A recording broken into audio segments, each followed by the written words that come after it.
University మంచి భవిష్యత్తు కోసం తెలుగు విద్యార్థులు ఇష్టపడే యూనివర్సిటీ. కాల్ 9059052378 9059052379.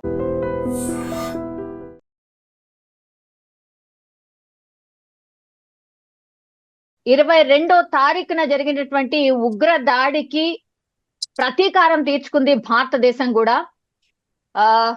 సో ఈ రోజు very very good morning for all the Indians అనుకోవచ్చు.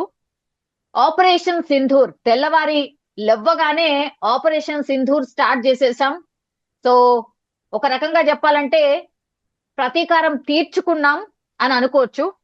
ఫస్ట్ రియాక్షన్ నేనైతే తెలుసుకోవాలనుకుంటున్నాను ఫారూక్ షుబ్లీ గారి నుంచి, మైనార్టీ పరిరక్షణ committee member as well as social worker also. Sir నమస్తే సార్. నమస్తే అమ్మా. Yes sir. సార్ మార్నింగ్ లేవగానే ఫస్ట్ మీరు చూసినటువంటి వార్త ఇదేగా, ఆపరేషన్ సింధూర్. జై హింద్. Yes sir. జై హింద్. జై హింద్. జై హింద్. జై హింద్. Yes sir. Exactly.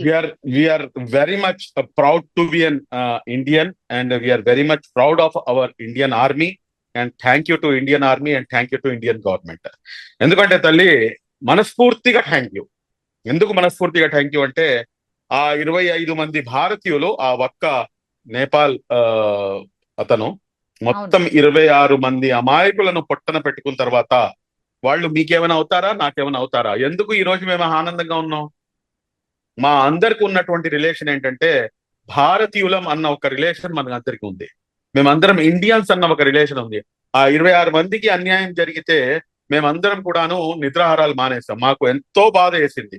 ఈ రోజున ఎలా ఉందంటే నా సొంతంగా నాకు ఏమైనా అన్యాయం జరిగిన తర్వాత ఆ ప్రతీకారం తీర్చుకున్న తర్వాత ఏదైతే సాటిస్ఫాక్షన్ ఉంటుందో అటువంటి సాటిస్ఫాక్షన్ లో ఈ రోజున మేము ఉన్నాం.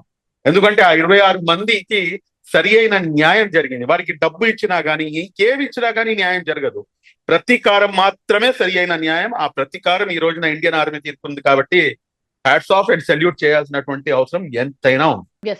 సార్ ఆపరేషన్ సింధూర్ దీనిపైన మీ ఒపీనియన్ ఏంటి సార్? అది పెట్టాల్సిందేనా అంటారా? నువ్వు హిందువా ముస్లింవా ఇంకొక పని చేసి కలమా చదవమని చెప్పేసి కేవలం కేవలం కేవలం పురుషుల్ని మాత్రమే చంపినటువంటి ఈ దుర్మార్గులు ఏదైతే సింధూరం ఉందో, నా ఆడబిడ్డల యొక్క సింధూరం ఏదైతే ఉందో, నా సోదరి మండలి యొక్క సింధూరం ఏదైతే దాన్ని తుడిచివేసే ప్రయత్నం చేశారు. చాలా సింబాలిక్ గా, చాలా సెంటిమెంట్ గా మరియు హృదయానికి హత్తుకునే విధంగా ఆపరేషన్ సింధూర్ అనేది రాబోయే తరాలు గుర్తుంచుకుంటుంది. పాకిస్తాన్ మాత్రమే కాదు, ప్రపంచం మొత్తం కూడాను మన భారతదేశ మహిళలతో ఏదైనా అన్యాయం జరిగితే కనుక పాకిస్తాన్ కాదు, మొత్తం ప్రపంచం కూడాను దీనికి, ఈ యావత్తు ప్రపంచం ఉన్నంత వరకు కూడాను ఈ ఆపరేషన్ సింధూర్ అనేది చరిత్రలో చిరస్థాయిగా నిలిచిపోతుంది. అందులో ఎటువంటి అనుమానం లేదు. సార్. సార్ అందరు అనుకున్నారు సర్జికల్ స్ట్రైక్, మరో సర్జికల్ స్ట్రైక్ జరుగుతుందేమో మేబీ అని అందరు అనుకున్నారు సార్. అండ్ ఈ రోజు కూడా ఒక మాక్ డ్రిల్ దేశవ్యాప్తంగా ఒక 200 పైచిలుకు ప్రాంతాల్లో మాక్ డ్రిల్ కూడా మనం యాక్చువల్లీ అరేంజ్ చేసుకుని ఉంటుంది. ఇప్పుడు క్యాన్సిల్ చేసేసారు సార్ మాక్ డ్రిల్ కూడా. సో మాక్ డ్రిల్ అయ్యాక మేబీ రేపో ఎల్లుండో మేబీ ప్లాన్ చేస్తారేమో అని అందరు అనుకున్నారు సార్. బికాస్ ప్రిపేర్డ్నెస్ మన దగ్గర అవసరం కాబట్టి అది ప్రిపరేషన్ అంత అయ్యాక మేబీ జరగచ్చేమో అనుకున్నారు సార్. కానీ వెరీ స్ట్రాటజిక్ మూవ్ సార్. ఇక్కడ గమనించాల్సింది ఏంటంటే ఇండియన్ ఆర్మీ చాలా స్ట్రాటజిక్ గా మీరు చెప్పినట్టుగా ఎక్కడ కూడాను పాకిస్తానీ సివిలియన్స్ పై కానివ్వండి, లేకపోతే కనుక పాకిస్తాన్ ఆర్మీపై కానివ్వండి, అంటే మేము వార్ కోరుకోవట్లేదు అన్న ఒక ఇండైరెక్ట్ సిగ్నల్ ని చాలా స్పష్టంగా ప్రపంచానికి చాటి చెప్పింది ఇండియన్ ఆర్మీ. అదేంటంటే ఏ రకంగా అయితే వాళ్ళు సివిలియన్స్ ని ఇక్కడ చంపారో ఎక్కడ కూడాను సివిలియన్స్ ని చెప్పలేదమ్మా. ఏదైతే ఉగ్రవాద స్థావరాలు ఉన్నాయో ఆ ఉగ్రవాద స్థావరాలను మాత్రమే టార్గెట్ చేయడం జరిగింది. 9 ప్రాంతాల్లో టార్గెట్ చేశారు. 9 ప్రాంతాల్లో టార్గెట్ చేశారు. అందులో నుంచి 5 వచ్చేసి పాక్ ఆక్యుపైడ్ కశ్మీర్ లో ఉన్నాయి. దాని తర్వాత 4 వచ్చేసి పాకిస్తాన్ లో ఉన్నాయి. పాకిస్తాన్ లో బహ్లావల్పూర్ మరియు అదేవిధంగా మురాద్, అదేవిధంగా సియాల్కోట్, ఈ ప్రాంతాల్లో దాడి చేసి దాదాపు 90 మందిని వీరందరూ కూడాను ఎవరైతే ఉగ్రవాదులు ఉన్నారో వారిని మటుమాయం చేసినటువంటి పరిస్థితి. ఇంకోటి మీరు ఇక్కడ గమనించాల్సినటువంటి అవసరం ఏంటంటే, ఏదైతే అగ్రీడ్ ఇంటర్నేషనల్ బార్డర్స్ ఉన్నాయో దాని తర్వాత లైన్ ఆఫ్ కంట్రోల్ అంటే పాక్ ఆక్యుపైడ్ కాశ్మీర్ లో ఉండేటటువంటిది లైన్ ఆఫ్ కంట్రోల్. కానీ అగ్రీడ్ ఇంటర్నేషనల్ బార్డర్స్ అదే విధంగా పాక్ టెరిటరీ ఏదైతే ఉందో అందులో దూరి మరి ఈ రోజున ఏదైతే ఉగ్రవాదులు ఎవరైతే వారి యొక్క స్థావరాలు ఉన్నాయో వాటిపై దాడి చేయడం నిజంగా హర్షణీయం, నిజంగా స్వాగతించదగ్గ అంశం ఇది. ఇక్కడ మరొకటి చాలా మీకు ఏమని చెప్పాలి, నేను యాక్చువల్ గా అయితే ఓన్లీ ఇండియా తప్పించి నేను ఇంకా వేరే అంశం ఏది కూడా మాట్లాడకూడదు అనుకున్నాను. కానీ కొంతమందికి భారతదేశంలో ఉన్నటువంటి కొంతమందికి కూడాను ఇది ముస్లింస్ లేకపోతే ముస్లిం అన్న పదం ఏదైతే ఉపయోగిస్తుంటారో భారతదేశ ముస్లింల యొక్క ఏదైతే దేశభక్తిని శంకిస్తారో ఈ రోజున ఈ ఆపరేషన్ సింధూర్ని ఒక మహిళల్ని వీళ్ళందరూ కూడాను వదిలిపెట్టేస్తే ఒక మహిళ దీన్ని మొత్తం కూడాను లీడ్ చేస్తుంది. ఆ మహిళ పేరు సోఫియా ఖురేషి. నాకు 1965లో ఏదైతే పాకిస్తాన్ తో జరిగినటువంటి ఏదైతే యుద్ధం ఉందో ఆ యుద్ధం గుర్తుకొస్తుంది. 1965లో బ్రిగేడర్ ఉస్మాన్, నేను ఆయన్ని మర్చిపోలేను ఎందుకంటే ఈ భారతదేశ ముస్లింలు స్వాతంత్రానికి ముందు, స్వాతంత్రం కోసం, స్వాతంత్రం తర్వాత కూడాను ప్రాణాలు అసూలు బాసినటువంటి చరిత్రలో కర్నల్ బ్రిగేడర్ ఉస్మాన్ మొదటి వరుసలో ఉంటారు. బ్రిగేడర్ ఉస్మాన్ గారు అప్పుడు పాకిస్తాన్ తో జరిగినటువంటి యుద్ధంలో పాకిస్తాన్ ఆయనకి ఆఫర్ ఇస్తుంది. ఏమని చెప్పేసి అంటే, మీరు పాకిస్తాన్ ఆర్మీ చీఫ్ గా మీరు రండి, మేము భాయిలం, మేము ముస్లింలం కాబట్టి మీరు ఇటువైపు వచ్చేయండి అని చెప్తే లెఫ్ట్ లెగ్ తో తన్ని ఆయన తన ప్రాణాలు ఈ దేశం కోసం ప్రాణాలు త్యాగం చేసినటువంటి బ్రిగేడర్ ఉస్మాన్ ఆ రోజున పాకిస్తాన్ పై జరిగినటువంటి యుద్ధంలో మేము గెలుపు సాధించిన దాంట్లో అతని యొక్క పాత్ర మర్చిపోలేండి. ఈ రోజున సోఫియా ఖురేషి గారికి నిండు 100 ఏళ్లు ఆయుష్ ప్రసాదించాలని చెప్పేసి సోఫియా ఖురేషి గారి యొక్క తండ్రి గారు, దాని తర్వాత వారి భర్త తాజుద్దీన్ ఖురేషి గారు కూడాను కర్నల్ గా ఆయన భారతదేశ ఆర్మీలో సేవలు అందిస్తున్నారు. సార్ ఎక్కడ శంకించట్లేదు సార్, కొంతమంది అటు ఇటుగా మాట్లాడుతుంటారు కాబట్టి వాళ్ళకి సంబంధించి ఏమో క్లారిఫికేషన్ ఇచ్చినారు అనుకుంటా, నాకు తెలిసి. I'm sure sir actually Hafiz Saeed sir ఆయన చనిపోయాడు అని అనుకుంటున్నారా మీరు కూడా? అంటే సార్ అంత ఈజీగా చనిపోతాడా? నాకైతే ఏమో సార్, నాకైతే డౌటే. లేదమ్మా, నాకు కూడాను డౌటే. ఎందుకంటే హఫీజ్ సయీద్ అంత తొందరగా చిక్కుతాడా అంటే గనక నాకు తెలిసినంత వరకు మీ మాటతో నేను కూడా ఏకీభవిస్తున్నాను. కానీ 90 మంది ఉగ్రవాదులు ఎవరైతే చనిపోయారో ఇందులో ఖచ్చితంగా ఏంటంటే కొంతమంది పెద్ద తలకాయలు ఉండే అవకాశం ఉంది అని చెప్పేసి వస్తున్నటువంటి వార్తలు. అది కనుక జరుగుంటే కనుక నిజంగా దాన్ని మనం స్వాగతించాల్సినటువంటి అంశమే. కానీ ఇక్కడ మనం గమనించాల్సిన ఇంకో అంశం ఏంటంటే, ఈ రోజున పాకిస్తాన్ మీడియా మీరు ఇప్పుడు గమనిస్తే కనుక గగ్గోలు పెడుతుంది. అదేంటంటే మొత్తం కంప్లీట్ గా ఫాల్స్ ఇన్ఫర్మేషన్ ని, తప్పుడు ప్రచారాన్ని ప్రజల్లోకి తీసుకెళ్లే ప్రయత్నం చేస్తుంది. అదేంటంటే పాకిస్తాన్ సివిలియన్స్ పై దాడి చేసింది, కానీ వాస్తవానికి వీరు తిరిగి ఏదైతే అటాక్ చేశారో అందులో ఇప్పుడే నాకు వచ్చినటువంటి సమాచారం, నేను ఇందాకే చూసింది, 10 మంది జమ్మూ కాశ్మీర్ కి చెందినటువంటి మన భారతీయులు వాళ్ళు ప్రాణాలు కోల్పోయారు, సివిలియన్స్ ప్రాణాలు కోల్పోయారు అని చెప్పేసి. కానీ ఎక్కడా కూడాను పాకిస్తాన్ సివిలియన్స్ పై ఎక్కడా కూడాను అటాక్ జరగలేదు అనేది చాలా స్పష్టంగా వస్తున్నటువంటి. ఇంకోటి, వాళ్ళు ఒక విజువల్స్ ని చూపిస్తున్నారు, ఏదైతే పాత విజువల్స్ ఉన్నాయో వాటిని చూపించి ఇది ఇలా జరిగింది, ఇది ఇలా చేసాం, మేము ఇలా చేసామని చెప్పేసి. కానీ అటువంటిది ఏది జరగలేదు. కాబట్టి we have to verify each and everything, nook and corner నుంచి ప్రతి అంశాన్ని కూడా వెరిఫై చేసిన తర్వాతనే మనం మాట్లాడాల్సినటువంటి అవసరం ఉంది.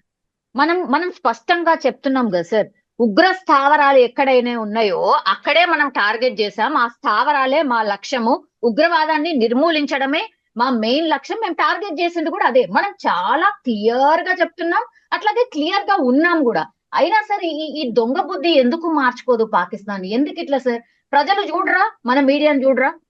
మనం ఏం మన చెప్తున్నామో మన చూడరా? మీడియాని చూడటం కాదమ్మా, అక్కడ ఉన్నటువంటి పరిస్థితులు మీరు గమనిస్తే గనక మీరు అసలు అక్కడ ప్రజలు, అక్కడ లోకల్ గా సిటిజన్ అంటే ప్రజలు ఎవరైనా కానీ సివిలియన్స్, నార్మల్ సివిలియన్స్ వాళ్ళు ఏం చేస్తారు, వాళ్ళు అక్కడ కూడాను మంచి వాళ్ళు ఉంటారు. కానీ ఇక్కడ మనం గమనించాల్సిన అంశం ఏంటంటే పాకిస్తాన్ యొక్క ఆర్థిక వ్యవస్థ అత్యంత దారుణమైనటువంటి ఆర్థిక వ్యవస్థ. ఈ రోజున ఆర్థిక సంక్షోభంలో పాకిస్తాన్ కొట్టుమిట్లాడుతుంది. మీరు అవును. చూసుకుంటే గనక అక్కడ కేజీ చికెన్ వచ్చేసి, ఇక్కడ మటన్ రేట్ మన భారతదేశంలో ఎంతైతే మటన్ రేట్ ఉందో అక్కడ చికెన్ రేట్ 840 రూపాయలు ఉంది. అవును. బియ్యం వచ్చేసి 340 రూపాయలు ఉంది. మనకి 50-60 రూపాయలకి మంచి రకం బియ్యం వస్తాయి. అదే విధంగా మీరు చూసుకుంటే కనుక కోడిగుడ్లు 332 రూపాయలు, అదే విధంగా మిల్క్ 224 రూపాయలు, టొమాటోస్ 150 రూపాయలు, పొటాటోస్ 105 రూపాయలు. ఇటువంటి దారుణమైనటువంటి ఆర్థిక వ్యవస్థలో కొట్టుమిట్లాడుతున్నటువంటి పాకిస్తాన్ దీని నుంచి బయటపడాలంటే కనుక దీనికి తిరిగి దాడి చేస్తుందా అంటే దాడి చేసేంత దమ్ము ధైర్యం లేదు. ఎందుకంటే మీకు ఒక చిన్న సర్వే ఒకటి చెప్తాను నేను మీకు. Yeah, మొత్తం sir. ప్రపంచ వ్యాప్తంగా చూసుకుంటే గనక మీకు సిప్రి సర్వే అని చెప్పేసి ఒకటి ఉంటుంది. Stockholm international peace research institute అంటారు. అంటే వారి యొక్క దేశ భద్రత కోసం ఏ దేశాలు ఎంతెంత ఖర్చు పెడుతుంది అని చెప్పేసి Yeah. ఈ సర్వే తెలిపేది. ఇందులోంచి అందరికన్నా మొదటి స్థానంలో అమెరికా ఉంది. ఆ అమెరికా వచ్చేసి తన జీడిపి నుంచి 37% వాళ్ళు ఖర్చు పెడుతున్నారు. అదే విధంగా మీరు చూసుకుంటే గనక 2-3 స్థానాలు అలా ఉన్నాయి. బట్ 5వ స్థానంలో మన భారతదేశం ఉంది. భారతదేశం మా యొక్క రక్షణ వ్యవస్థ మీద దాదాపు $90 బిలియన్ ఖర్చు పెడుతుంది. $90 బిలియన్. నేను ఇంకా ఎవరితో కంపేర్ చేయకుండా డైరెక్ట్ గా పాకిస్తాన్ మీదకి వచ్చేస్తాను. పాకిస్తాన్ ఖర్చు పెట్టేది కేవలం $9 బిలియన్ మాత్రమే. అంటే 90 90 బిలియన్ అంటే పక్కన 9 సున్నా ఎక్కడ? తీసేసారు. సున్నా Sir. తీసేస్తే అంటే Yeah. 10 times we're more powerful than Pakistan. Pakistan కి ఈ విషయం తెలుసు. నేను మీతో పాటు ఇంతకు ముందు జరిగినటువంటి ఇంటర్వ్యూలో కూడా చెప్పాను, మమ్మల్ని తప్పుదోవ పట్టిస్తున్నారు, మమ్మల్ని ఒక మైండ్ గేమ్ ఆడుతున్నారు. ఆ మైండ్ గేమ్ ఏంటంటే అక్కడ ఉన్నటువంటి పాకిస్తాన్ సెనేటర్ మాట్లాడినటువంటి మాటలు అదేంటంటే, మేము ఇక్కడికి వచ్చేసి మేము మళ్ళా బాబ్రీ మసీద్ కి మేము పునఃప్రారంభిస్తాము, లేకపోతే మేము ఇక్కడ వచ్చేసి ఇతను ఈ హకీం మునీర్ ఎవరైతే ఉన్నాడో ఆసిమ్ మునీరు వీడు వచ్చేసి ఇక్కడ నమాజ్ చదివిస్తాడని చెప్పేసి, దాని తర్వాత వచ్చేసి నదిలో నీళ్లు కాదు రక్తం పారుతుందని చెప్పేసి, దాని తర్వాత నువ్వు హిందువా ముస్లింవా అని చెప్పేసి అడిగి మరీ చంపటము. దాంతో పాటు నాకు వీరి యొక్క కుట్ర నాకు ఎక్కడ కన్ఫర్మ్ అయిందంటే, అదే లేడీ సెనేటర్ చెప్పినటువంటి మాట ఏమిటంటే, సిక్కు సోదరులు మాపై దాడికి రారు, ఎందుకంటే వారికి సంబంధించినటువంటి ఏదైతే ప్రార్థన పవిత్ర స్థలం ఉందో అది మా దగ్గర ఉంది కాబట్టి వారు మాపై దాడి చెయ్యరు అని చెప్పేసి ఒక మైండ్ గేమ్ ఆడి. ఇది మైండ్ గేమ్ తప్పించి ఇంకేం కాదు. ఈ మైండ్ గేమ్ ని తిప్పి కొట్టాలంటే కనుక యాజ్ ఏ ఇండియన్ గా మేము దాన్ని తిప్పి కొట్టాలి, అంతేగాని మేము ఇక్కడ కూర్చొని హిందూ ముస్లిం చేసుకుంటూ కూర్చుంటే కనుక అది ఏదైతే కుట్ర పన్నిందో పాకిస్తాను, ఆ కుట్రలో మేము భాగస్వాములు అవుతాము అని చెప్పేసి నేను డే 1 నుంచి చెప్పొచ్చాను. ఈ రోజున వాళ్ళు చేస్తున్నటువంటి కుట్రని మేము పటాపంచలు చేయడంలో సక్సెస్ అయ్యామంటే కనుక ఈ రోజున రాహుల్ గాంధీ గారు దీన్ని స్వాగతిస్తున్నారు, అస్దీన్ ఓవైసీ గారు స్వాగతిస్తున్నారు. Any person irrespective of caste, creed, religion, political party, every Indian, we are as Indians, we are been with our government, with our Indian army, undoubtedly. Lesson నేర్చుకుందా పాకిస్తాన్? లెసన్ నేర్చుకుందా లేకపోతే తిరిగి ఏమైనా కుక్క తోక వంకర ఎక్కడైనా గానీ కుక్క తోక స్ట్రైట్ అయినట్టుగా మీరు ఎక్కడైనా గానీ చరిత్రలో విన్నారా? అది అయ్యే పరిస్థితి లేదు, అది అయ్యే ప్రసక్తి లేదు. కాబట్టి పాక్ పరిస్థితి ఏంటంటే కుక్క తోక వంకర అనే సామెత పాకిస్తాన్ కి సరిగ్గా సూట్ అవుతుంది. కాబట్టి ఇక్కడ ఇంకోటి మీరు గమనించాల్సినటువంటి అంశం ఏంటంటే, ఇక్కడ పాకిస్తాన్ కి బయట నుంచి ఎవరు కూడాను దాయాది దేశం అని చెప్పేసి మమ్మల్ని భావించాల్సిన అవసరమే లేదు, మాకు అసలు శత్రు దేశంగా పరిగణలోకి కూడాను మేము తీసుకోకూడదు అంటారు. ఎందుకంటున్నానంటే అక్కడ లోకల్ గా ఉన్నటువంటి మీరు ఒకసారి చూసుకుంటే కనుక జుల్ఫికార్ అలీ భుట్టోని చంపింది ఎవరండి? పాకిస్తాన్ ఆర్మీ. అదే విధంగా బేనజీర్ భుట్టోని చంపింది ఎవరండి? పాకిస్తాన్ ఆర్మీ. అదే విధంగా నవాజ్ షరీఫ్ ని గద్దె దింపి ఇప్పుడు ఉన్నటువంటి అతని సోదరుని గద్దెకెప్పి ఎక్కించింది ఎవరండి? పాకిస్తాన్ ఆర్మీ. అంటే భుట్టోపై షరీఫ్ పై భుట్టోని ఉసగొలిపి వారి యొక్క రాజకీయ పబ్బాన్ని గడుపుకునేటటువంటి ఏదైతే పాకిస్తాన్ ఆర్మీ ఉందో, ఈ పాకిస్తాన్ ఆర్మీ చీఫ్ ఆసిం మునీరు అతను ఎప్పుడో దిగిపోవాలి. వీళ్ళే సొంతంగా ఏంటంటే వీరే కొంతమంది 5 మిలిటరీ జనరల్స్ ని ఎక్స్టెన్షన్స్ ఇచ్చుకొని వీళ్ళే కొనసాగుతున్నారు. అక్కడ వాళ్ళకి ఇంటర్నల్ గా ఉన్నటువంటి సమస్యలు అనేకమైనటువంటి ఉన్నాయి. కాబట్టి పాకిస్తాన్ తో మనం అసలు ఎక్కడ కూడాను మాకు అసలు శత్రు దేశంగా కూడాను భావించాల్సినటువంటి అవసరం లేదు. యా మీరన్నట్టుగా ఇప్పుడు కుక్క తోక వంకర సార్, మరి ఏం చేస్తుంది పాకిస్తాన్? మీరన్నట్టుగా మళ్ళా పోనీ వాళ్ళకి బలం ఉందా అంటే అది కూడా లేదు. ఆర్థికంగా దెబ్బతినుంది. ఆల్రెడీ సామాన్యులకైతే అసలు ఏది కొనేటట్టు లేదు, ఏం తినేటట్టు కూడా లేదు ఆడ పరిస్థితి. ఇంకోటి సార్, మొన్న ఒక మస్జిద్ లో మత పెద్ద ఎవరో అడిగినరు అక్కడ ఉన్న వాళ్ళని. ఐ థింక్ ఇస్లామాబాద్ లో లాల్ కి సంబంధించి లాల్ మస్జిద్ ఏదో సంథింగ్ ఉంది సార్. అక్కడ ఆయన మత పెద్ద అడిగాడు. క్లియర్ గా వీడియో కూడా వచ్చింది సార్, చాలా వీడియో వైరల్ కూడా అయింది. అందులో అడుగుతున్నాడు, పాకిస్తాన్ అండ్ ఇండియా మధ్య యుద్ధం జరిగితే యుద్ధం కోరుకుంటున్నారా అని అంటే, ఎవరైనా కోరుకునే వాళ్ళు లిఫ్ట్ ఇట్లా హ్యాండ్ లేపండి అని అంటే ఒక్కళ్ళు కూడా హ్యాండ్ లేపలేదు సార్. కొన్ని వందల మంది ఉన్నారు మస్జిద్ లా. సో పౌరులు అసలు కోరుకోవట్లేదు సార్.